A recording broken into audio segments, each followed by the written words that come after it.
Good morning, everybody. It is Monday, and I truly hope everybody had a blessed Easter yesterday. Obviously, I am kind of in between um,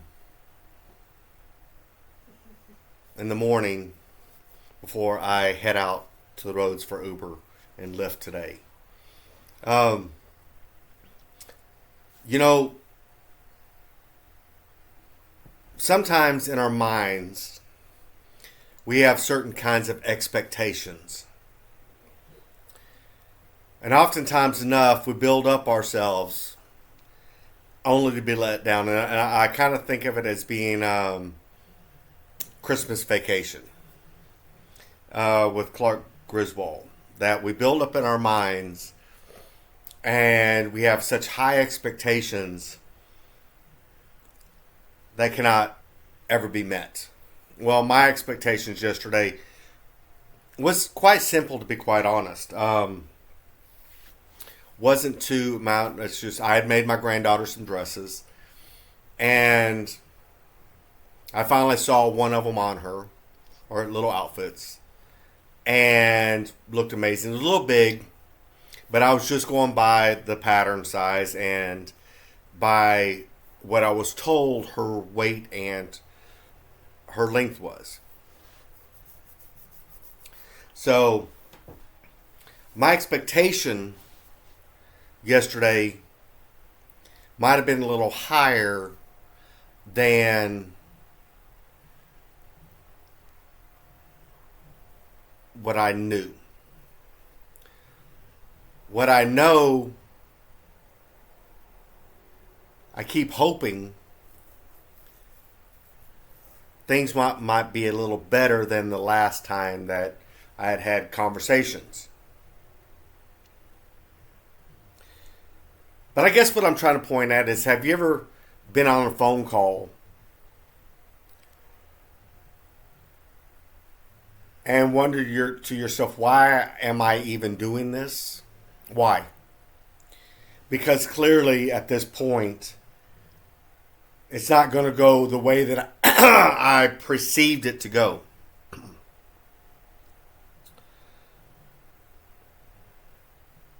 And so it's a letdown. But you know from previous conversations that it's not going to be any better. And in fact, it's probably going to be about the same, or if not worse. Kind of like the last time I called on a holiday and I was let down. It didn't go the way that I expected it to go. But I was watching Elevation Church this morning, their Easter service. And there was a lot in his message called In Between, or the in between. And it just kind of really resonated with me. Oftentimes enough, do you feel like you're in between something? And I'm going to fold what I've talked into previous into this conversation. It may not seem like it is right now. That what you thought was going to take place did not take place. So therefore you kind of find yourself waiting for something different. That's kind of the way that I feel sometimes, that I'm kind of at a in between, that my relationship with my loved ones has taken a nosedive off of a cliff. And I keep thinking to myself, and I keep trying to talk about it, but I feel that I can't ever find the words. So I'm kind of in between. I don't know how I feel because I've already recognized what's going on. I guess that isn't really the point of what I'm trying to say, because even as I talk to you right now, I'm dumbfounded for words. Because here, I kind of see myself transitioning, I guess. Here's my old life. So I'm kind of in between my new life. But one thing I did notice, and on previous conversations, that with God giving me this new car, or giving me the opportunity to purchase a new car, I still have to make my first payment on it yet. I'm kind of in between. But one thing that I noticed yesterday, above anything, whenever I mentioned about how my car drives, I got a snarky remark from the background. Have you ever noticed when God blesses you and God is moving in your life, that your relationships fall off because they see what God is doing? Have you ever noticed that? And it hurts because you think that the people that should be the happiest for you would be happy for you. But in reality, they're not. The day that I got the car, they appeared to be happy. But in reality, they're not, because of the lack of, how's the new car working out for you? Are things starting to turn around for you? No. Why? Because their perception. See, that they perceive that the errors of my past, I'll continue the same pattern. Because that other car did not belong to me. It belonged to my ex, whom would not allow me to talk to Ford Credit so that I could make payments on it. With that being said, God is always working. Things happen for a purpose and a reason. I now know that even 4 years later, I still had 2 years to pay on that car. I was never meant to have that car because God knew what would take place with the 2 accidents, the mileage on the car, things like that, the amount of driving. And then I would never be able to do anything with that car because I still have to go through my ex, even to trade it, which would still be in his name, and that would never get me away from him.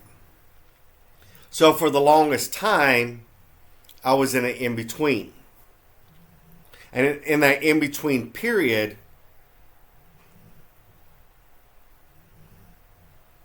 all kinds of problems would evolve. The past 4 years has not been easy on me. It's been difficult. I've gone through all the emotions that you could possibly have.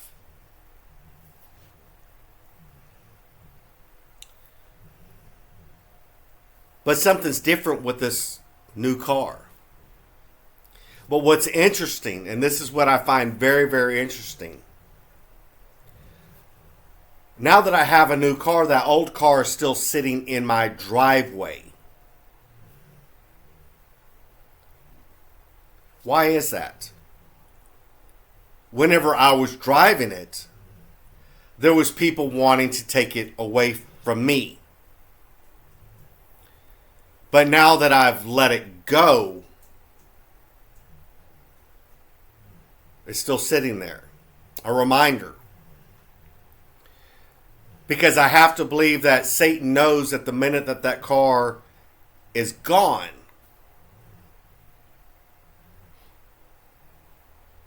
I move into my purpose, God's plan for my life, my destiny. I'm no longer reminded of my mistakes of the past and the physical. But now it's kind of come to the point where I don't even really, I look to see if it's still there, and I know that it's there because the dogs haven't erupted because someone's been in the driveway. And whenever I get home, I can see the white door from around the bend. Oh, it's still there. A reminder. So I'm kind of in an in-between, if you will.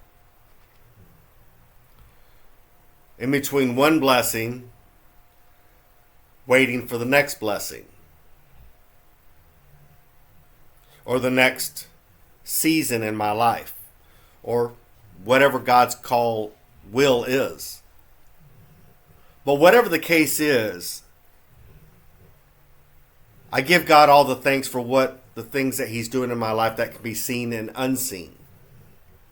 Because God's always moving. He's never stopped. We may think that He's stopped, and that's those in-between periods. When we don't feel anything at all, we're just waiting.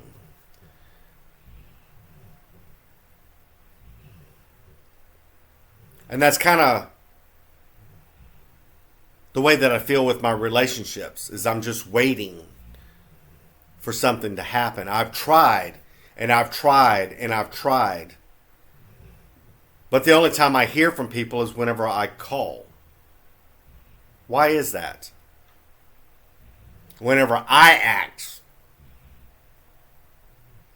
But then whenever I act, I don't get the response I thought I would get. Kind of like whenever I acted out of fear and went to drive time down on Temple to get another car. I acted out of fear. And then I was rejected because I'm an Uber and Lyft driver. But whenever I took myself out of it and I just went on the internet, found a way to loan money, and then was led, and then everything worked out. See, whenever we are in a waiting period, if we just allow God to move and work His divine plan, then you shouldn't have to struggle. It's kind of like that message I was watching this morning. They ran from the tomb, afraid and filled with joy. Now, whenever I heard that, and now it actually makes sense, I was afraid because I didn't know what to expect whenever I went into the Mitsubishi dealership. But I was filled with joy. I woke up that morning afraid and full of joy. Couldn't explain it. I was bipolar in my feelings. But it's interesting. And then even that day, I couldn't believe it. And now, as I was thinking about it yesterday, when I driving that car around Waco, it was like I was always meant to have that car. I felt comfortable in it. I never felt comfortable like that. Well, at times I did. In my ex's car. But it wasn't mine. It wasn't in my name. God provided until something better came along. But I was in a in-between. And I truly believe that God is moving in ways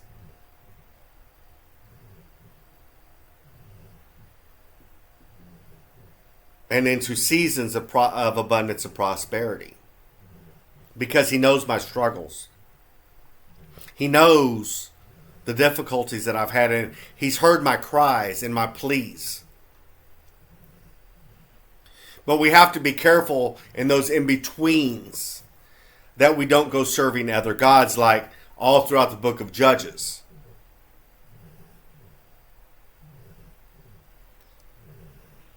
Where the children of Israel would serve God for however many years, and then once the judge passed on or died, they would turn away because they didn't have any leader to guide them, so they would go and worship idols and strange things. And then when the hand of the Lord came upon them through their enemies, they would cry out to God and God would save them again. How many times do we find ourselves doing that? So you have to be careful and not worship idols in the in-between. Sometimes it's good to be alone in the wilderness, like I'm reading now in 1 Samuel, where David was in the wilderness running from Saul. How many times do we find ourselves running from our enemies in the wilderness?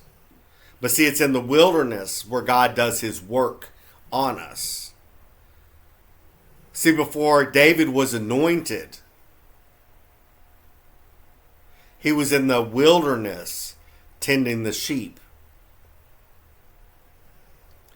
God was doing a work in him. And it's a shadow of Christ. But see, David was maturing with killing lions and bears and protecting the sheep. He was a good shepherd.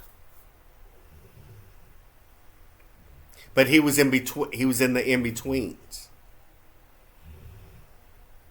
But then once David was brought into the palace after killing Goliath and became, or actually before that, let me back up a little bit. David was already in the palace playing the harp to soothe a spirit that God had sent upon Saul because Saul had sinned. David was in the in-between. But how many times do we find ourselves in a house? Because there's a point to this. And David was in the in-between.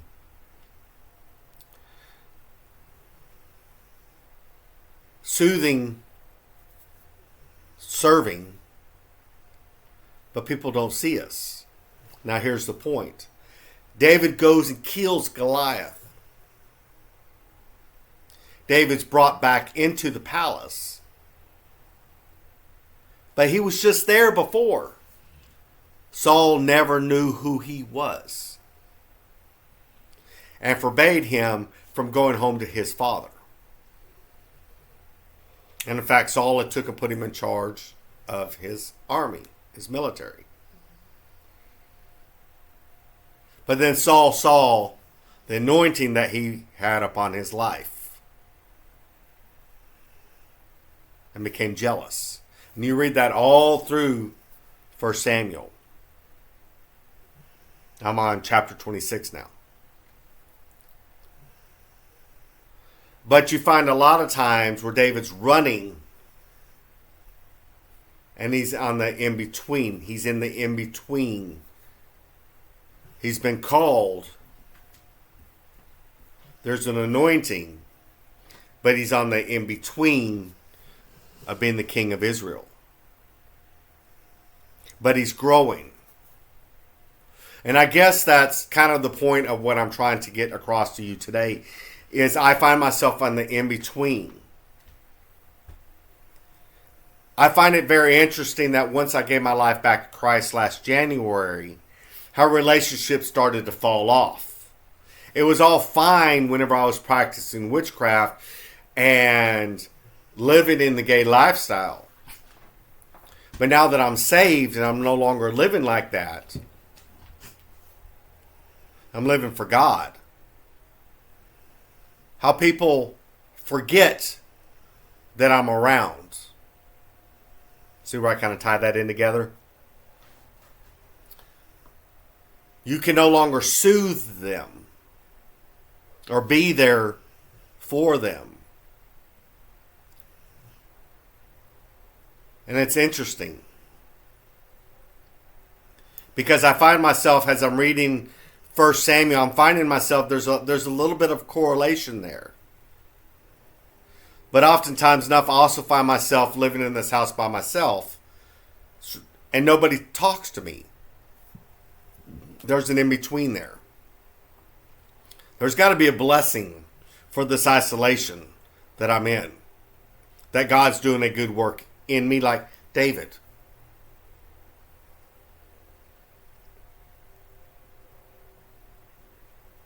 How many times do we find ourselves hiding? And we don't know why, but we are. Oftentimes enough, I was hiding because of the car that belongs to my ex. And I guess in a lot of ways you get set in patterns. Afraid to go outside. And in fact, in a lot of ways, my life changed whenever a dog of mine was killed July 4th of 2020. I became afraid to go outside with my other dogs. Not knowing, realizing that I was afraid for the one that I had left. Actually, two at that point.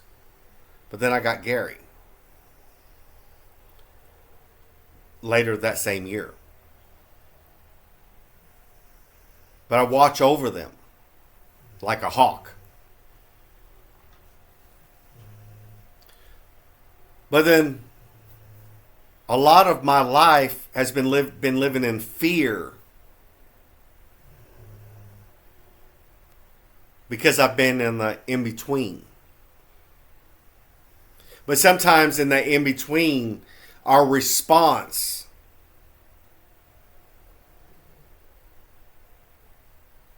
because it's our responsibility to respond when something happens. How do you respond in that in-between? Because oftentimes enough, that can dictate your tomorrow and your future. I guess that's probably one of the reasons why I haven't been able to make some videos regarding my relationships, is because of my response.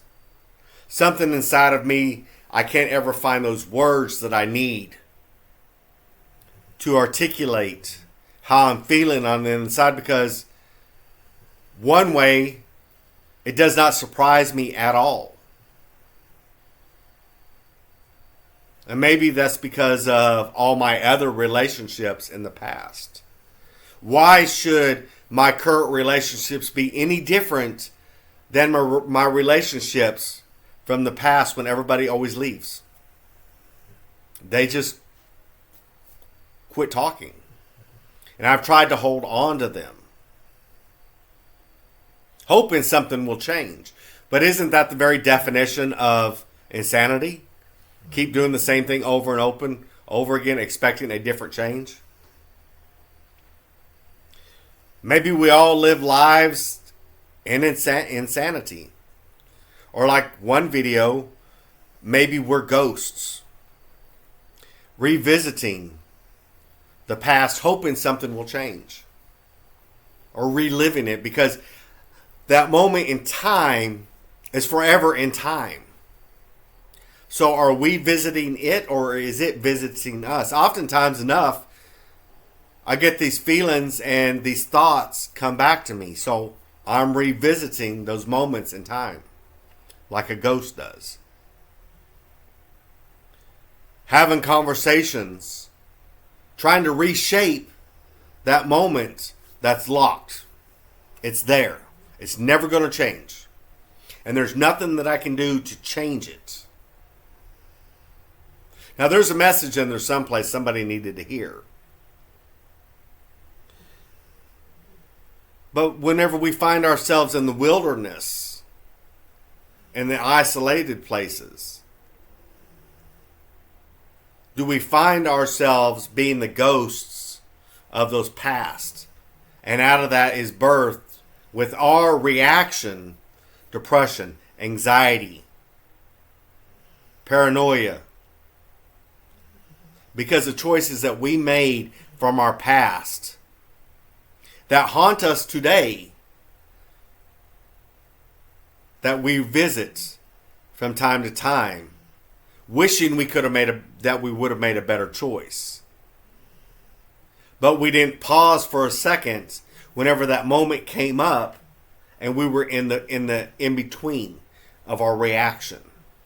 So therefore, we made a bad decision. I moved in with my ex because of my situation at that time, living with my parents, to get back on my feet. And I was desperate to get away from that. Little did I know that I was going from one bad relationship with my parents to a relationship with someone who would never love me.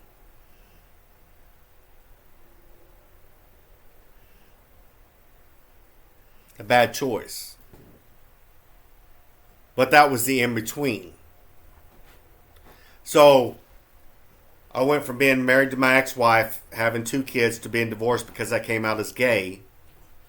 Tried to live a lifestyle that was unhealthy, and I lost everything. To come back to Texas, to live with my parents, and that fire, and that dumpster fire. Struggling. Get a good job. Move in with my ex, to live that mess, to lose my job because of him, to find myself alone, worrying about something that didn't belong to me because I thought less of myself. But I wasn't back with Christ yet at that point. But I can look back now, and there's been very specific times where I've known that God was with me, hands down, that He never left me.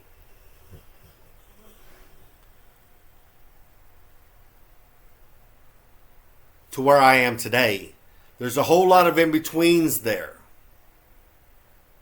A lot. A lot of bad choices. Some good choices. But if all that would not have happened during the course of 14 years, I would not be where I am today. Life is about choices. Life is about living in those ghost stories. Being the ghost or it being the ghost. Revisiting it. Wish we could have done something a little different. Waiting. Relationships come and go. You're on the in-between. But one thing I do know, when relationships fall off like that, they're not coming back. They're not. There's no way to rebound from them. You can only do so much in and of your own strength. If they're unwilling to meet you halfway when you're on the in-between after you've reached out and you're waiting for a response, and you don't get the response, you can't sit there and dwell on it. You can't be that ghost going back and reliving, wishing you would have done something different. Things happen. We make mistakes. The adversary, destroy. He comes to kill, steal, and destroy. And in my case, what the devil meant for good or for evil, God is turning around for good. But I had to learn a lesson. That's why I said there's a whole lot of in-betweens there. But the moment that car leaves this driveway, I firmly believe that God's will be done in my life. But that car has to go. So I'm on an in-between right now. I'm waiting. I keep expecting. I'm afraid, but I'm filled with joy. Because the good work He's doing in me, He's not done yet doing. Because I was predestined, called by His name into existence for a purpose and for a reason. And Satan's fighting tooth and nail. But God's will had to be done. See, oftentimes enough, whenever I said what the devil meant for evil, God turned around for good, sometimes there's players, he's being played. If they would have known what Christ would do after His crucifixion, they would have never have crucified Him. But they didn't know. So, I hope this helps somebody. I know it's a little jumbled. I'm kind of all over the place at points. But I hope it all comes together for you as you're watching it this morning. And I hope that everybody has a blessed day. But allow God to do work in you that can be seen and unseen. Ask Him to order your footsteps for that day. Plead the blood. That you would not make any decisions that are against His will. And that He would be with you in every decision that you make. Allow the in-between. And He will guide you. Talk to Him. And He will talk back. Seek Him. And He will come. Sometimes He'll come and you don't even have to seek Him. But He's closer than a brother.